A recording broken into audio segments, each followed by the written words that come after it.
Počas nasledujúcich minút sa presunieme do tepla. Medzi atraktívne dovolenkové destinácie rozhodne patrí Cyprus a tiež Turecko. Cyprus, jeden z najväčších ostrovov Stredozemného mora, je vraj pravou destináciou pre každého, kto miluje krásne pláže, čisté a príjemné teplé more, vhodné aj pre rodiny s malými deťmi. Získal prezývku Ostrov lásky, kto vie prečo, viac už povie marketingový riaditeľ cestovnej kancelárie Koala Tours Artur Varga, ktorého vítame v štúdiu. Dobré ráno. Tak poďme najprv prečo. Prečo je to Ostrov lásky teda? Ostrov lásky je to po Afrodite pomenovaný, ale takisto si myslím, že je to vhodné pomenovanie, lebo každý, kto tam príde, si ho zamiluje. Kvôli, ako sme už vraveli, predizačným plážam, krásnemu moru. Je tam naozaj pozvolný vstup do mora, čiže je to vhodné aj pre rodiny s deťmi. Máme tam širokú selekciu aj pre takýchto klientov, takže je to naozaj jedna z top dovolenkových destinácií tohto roka.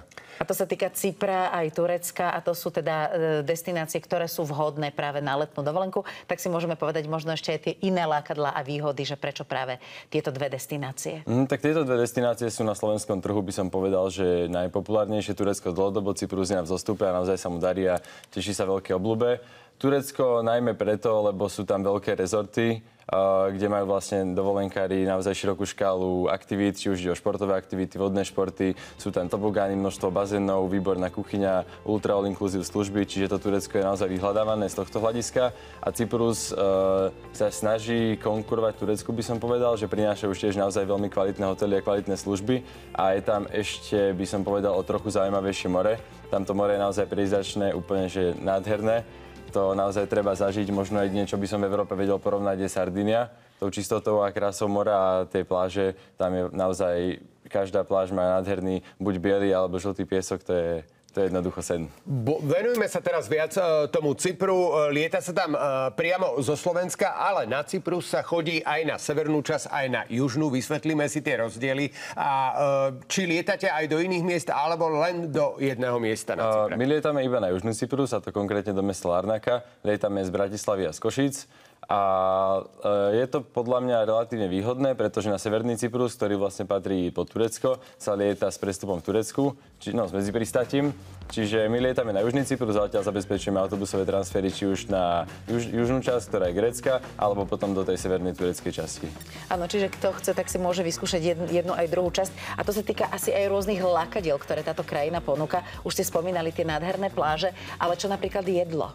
Čo sa týka jedla, tak je to takisto zaujímavé a vlastne človek tam má na výber hneď z dvoch kultúr, keďže vlastne sever Cypru patrí pod Turecko, kdežto južný má skôr grécke vplyvy, takže o to vlastne sa odvíja aj tá kuchyňa, že na juhu skôr k tej gréckej kuchyni inklinujú, kdežto na severe k tej tureckej. A funguje tam väčšina hotelov podobne ako v Turecku, to znamená na tej báze all inclusive? Alebo ultra all inclusive? Áno, väčšina hotelov, minimálne ktoré my ponúkame, tak sa snažíme zabezpečovať tieto služby, keďže na Slovensku sa tešia vysokej popularite a si myslím, že pre klientov je to naozaj veľkým lákadlom a zabezpečuje to bez problémov, bez starostnú dovolenku, že od rána do večera tam majú vlastne postarané o jedlo, pitie, program, takže si myslím, že to je perfektný. Vieme povedať, že napríklad, ktoré sú také tie centrá na Cypre, ktoré sú možno zaujímavé pre turistov. Ja si svojho času pamätám, že vtedy som tam bol ešte mladý, takže Ayia Napa bola oblasť, kde sme mali ruku hore a dobrá zábava pre mladých ľudí. Ale či sú aj nejak inak rozdelené tie miesta v rámci Cypru? Najznámejšie destinácie sú, ako ste už spomínali, Ayia Napa a potom Protaras. Protaras má vlastne nádherné pláže, aj Ayia Napa, vlastne celý Cyprus má krásne pláže, ale toto sú dve destinácie, kam akože my najviac lietame a v podstate sú relatívne blízko seba. Z Larnaky ten transfer je akože relatívne krátky, takže to nie je žiadny problém a si myslím, že naozaj tieto obidve destinácie sú krásne. Cyprus má veľmi veľa pláži, ktoré majú modrú vlajku, čo je vlastne taký medzinárodný štandard pre pláže a je to relatívne ťažké dosiahnuť. Na Cypre máme napríklad aj na tom južnom, konkrétne v Protarase, hotel Blue Ivy, ktorý bol teraz zaradený Forbesom do 10 najlepších hotelov v Európe, takže je tam naozaj tá ponuka je pekná. Si myslím, že každý si nájde svoje. No a čo výlety napríklad? Výlety, tak tým, že je to ostrov, tak lodné výlety sú veľmi populárne. Napríklad tam na tom južnom Cypre máme lodný výlet, kde sa vlastne ide kúpať do Modrej lagúny a je to vlastne popri pobreží. Vidíme tam vlastne rôzne tie úskalia a tak. A je tam možnosť vidieť aj korytnačky. Ja som na tomto výlete bol napríklad minulý rok a sa mi podarilo plávať s korytnačkami, takže to je naozaj veľmi pekné. Alebo potom tam máme aj historické výlety, napríklad do hlavného mesta Nikozia, ktoré je zaujímavé tým, že je vlastne rozdelené, že je vlastne aj pre tú tureckú aj grécku časť. Alebo potom je tam mesto Varoša, ktoré nedávno sprístupnili. A to je tiež veľmi zaujímavé, pretože vlastne Cyprus sa rozdelil v 74. a toto mesto bolo veľmi vyhľadávanou turistickou destináciou. Akurát, že sa nevedeli dohodnúť vlastne Cyperčania s tými Gréci s Turkami, že ako ho rozdeliť, tak to mesto ostalo opustené a vlastne od 74. je vlastne v nezmenenom stave a teraz niektoré uličky tam otvorili, tak si to človek môže ísť pozrieť a je to ako cesta v čase naozaj. Artur Varga, sypú sa z neho informácie ako z rukáva. Podobné otázky si budeme klásť aj v tom ďalšom vstupe, len sa budeme pýtať na ďalšiu krajinu. Presne, budeme hovoriť s Arturom Vargom, marketingovým riaditeľom CK Koala Tours o Turecku. Zostaňte s nami. Jedna z najčastejších vied, ktoré zaznievajú u nás doma, je, že ja už chcem leto. A hovoria to dospelí, aj teda mladší dospelí, keďže moje deti už sú dospelé. A ak aj vy chcete leto, tak ste teraz na správnej adrese, pretože my to leto trošku donesieme sem k nám do štúdia vďaka nášmu hosťovi, ktorým je Artur Varga, marketingový riaditeľ cestovnej kancelárie Koala Tours, a my sa rozprávame o tom, že už od júna do septembra sa dá cestovať napríklad aj na Cyprus a do Turecka. Ak hovoríme o týchto destináciách, tak je to zrejme ten najlepší pomer ceny a kvality v rámci Európy. Dobre, áno, je to tak. Naozaj to Turecko a Cyprus vynikajú v tejto kategórii a preto sú aj také obľúbené. Do Turecka my napríklad lietame 16 lietadlami týždenne v letnej hlavnej sezóne, čo len počiarkuje tú pozíciu toho Turecka dominantnú na slovenskom trhu.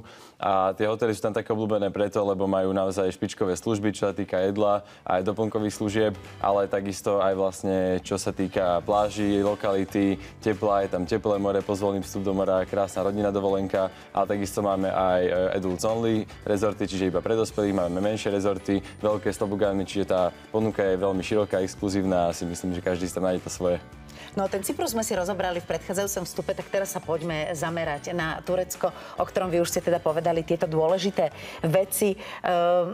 Už sme sa pýtali, už sme hovorili o tom, čo je také typické na jedlo alebo pre jedlo na Cypre. Čo je to v Turecku? Čo je také typické turecké jedlo? Samozrejme, že v rámci tých all-inclusive programov, ktoré vy ponúkate, sú tie jedlá aj iné, nielen turecké? Jasné. Akože tam tie reštaurácie vlastne hotelové sú... V podstate je tam pestrá medzinárodná kuchyňa, je tam veľa ovocia, skvelé červené melóny, čo je akože neporovnateľné na Slovensku a v Turecku si ho dať, hej. A takisto potom rôzne kebaby, mäsové jedlá, mäsové pokrmy sú veľmi akože populárne v Turecku, takže skôr týmto smerom. Gözleme napríklad, áno. Turecké palacinky. Presne, takže tam naozaj tá turecká kuchyňa je bohatá. Každý si vyberie to svoje. A čo sa týka tej ponuky hotelov a úrovne hotelov, tak Turecko v tomto má čo ponúknuť, pretože sú tam veľmi kvalitné 4-hviezdové, ale aj 5-hviezdičkové a 5 plus hotely a rezorty. Takže človek, aj ten, ktorý možno pozerá na nejaké tie financie a hovorí si, OK, nemám na tú dovolenku v lete pri mori, tak asi Turecko je tá destinácia, kde by si našiel aj možno miesta, kde už sa dá za pár stoviek celkom si užiť to leto. Jednoznačne áno, máme tam naozaj širokú škálu tých produktov, ako ste vravili, od tých 5 plus hviezdičiek, od toho najvyššieho štandardu. Máme postupne po aj nižšie štandardy, ale všetky sú samozrejme veľmi kvalitné rezorty, dbáme na to u nás, takže sa nestane, že by tam bolo niečo vyslovene zlé, to určite nie. Všetky tie rezorty sú naozaj dobré a sám osobne som v nich bol, takže to môžem potvrdiť. A takisto Turecku prispieva to, že lietame vlastne aj z Bratislavy, aj z Košíc a dokonca aj z Piešťana na Popradu, takže vlastne lietame až zo 4 letísk na Slovensko a máme to pokryté, takže si myslím, že každý z ktoréhokoľvek krásy vlastne vie nájsť to letisko, ktoré mu je k dispozícii najbližšie. Tým, že je toľko letov do toho Turecka, tak zrejme aj tie termíny odchodov a návratov sú rôzne. Ponúkajú sa zájazdy na týždeň, 10 dní, 12, 14. Áno, presne tak. Máme vlastne týždňové, potom máme obľúbené predĺžené, to sú tie 10-11-dňové zájazdy a potom máme aj dvojtýždňovky. A teda to potom už závisí na preferencii klienta a na tej cenovej relácii, ale napríklad pri tých predĺžených, tak potom môžu si dovoliť aj na viac výletov napríklad. Môžu ísť do Istanbulu na jednodňový výlet letecký, čo ponúkame, čo je veľmi obľúbené a krásna destinácia, čo by som odporúčal vidieť. V Turecku sa určite nemôže nikto sťažovať na nedostatok priestoru, či už v rámci tých rezortov, ktoré sú k dispozícii, alebo ako ty si naznačil, aj v rámci priestoru v hotelových izbách a podobne. Takisto máte zaujímavé, veľmi dobré sprievodné programy. Áno, to je pravda, že máme veľmi dobré sprievodné programy. Vlastne v Turecku máme našich animátorov v rôznych hoteloch, máme vlastne klubové dovolenky, kde priamo slovenskí hovoriaci animátori. Samozrejme, delegát slovenský hovoriaci je samozrejmosť, alebo v vybraných hoteloch máme animátorov slovenských, ktorí zabezpečujú vlastne sprievodné programy. A takisto je tam veľký výber športových aktivít, rôzne bazénové aktivity, cvičenia, takže naozaj sa tam dá aktívne prežiť dovolenka. A hlavne pre deti to vyžitie v Turecku, aj teraz sa pozeráme na zábery, tobogány, bazény, tam sa môžu vyšančiť deti. No jasné, tam áno. Také s mojimi 5, ja myslím, 3 deťami. Ty už máš Počkaj. My ste 5, ja myslím 3 deti. Je, že ste 5 spolu ako rodina. Áno, rodina, keď tam ideme. To znamená, že tie programy sú tam fakt dobré, lebo ja niekedy, keď idem na dovolenku, ja niekedy fakt musím to hľadať, ale ako hovoríte tu... Áno, tuto v Turecku naozaj ten program je dobrý. A teda výborný, nie dobrý pre rodiny s deťmi a máme takisto k dispozícii rôzne zvýhodnené hotely, kde môžu ísť vlastne rodiny až s 3 deťmi vlastne byť v jednej izbe ubytovaní a je to akože teda veľmi výhodné. Lieta sa teda z rôznych miest Slovenska, ale kam sa lieta v Turecku? V Turecku my konkrétne lietame do Antálie a odtiaľ potom máme zabezpečené transfery, máme vlastne Kemer, Side, Belek, Alania, všetko veľmi obľúbené destinácie. Najviac asi teda to Side a Kemer. To sú také akože naše najdestinácie a vlastne môže sa to zdať, že je to relatívne blízko geograficky, ale aj medzi tými vlastne letoviskami sú menšie rozdiely. Napríklad Kemer je zelenší, je tam také trošku príjemnejšie podnebie, možno trošku tam pohorie pripomína ako v Chorvátsku Biokovo, že máte vlastne pláž a hneď za tým hory, čiže máte tam trošku takú inú klímu a toto napríklad je podľa mňa lákadlom Kemeru, že je to veľmi pekné. Kemer vyzerá taký zelenší, nachádza sa vlastne západne od Antálie a potom východným smerom, tak tam sú tie mesta ako Side, Belek, Alania a podobne.